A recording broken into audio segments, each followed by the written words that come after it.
আজকে তোর বিয়া, আর তুই কি করলি? তোর মাথার মুকুট অর্ডার করে দিলি কেন? হয় দাদি, আমি যদি এটা না করতাম তাহলে তিনটা জীবন ধ্বংস হয়ে যেত। তিনটা জীবন ধ্বংস হয়ে যাবো? আর তিনটা জীবন ধ্বংস হইব কে? হ্যাঁ? কারণ ধ্যান স্নেহাকে ভালোবাসে। ও, তার মানে এতদিন দুধ কলা দেখ কাল ছাপালছি।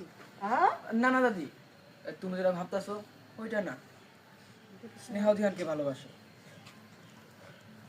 দেখো, তুমি দাঁড়াই গেছো, কোনো কিছু কইতেছো না। মানে কি কি হইতেছে বিয়া বাড়িতে? চুপ করো। কি রে, তুই এটা কি করতেছস? দেখ, এসব বাদ দে তো। নে, তুই বল। আপনারা ই করেন, বিয়ে পড়ানোর ব্যবস্থা করেন।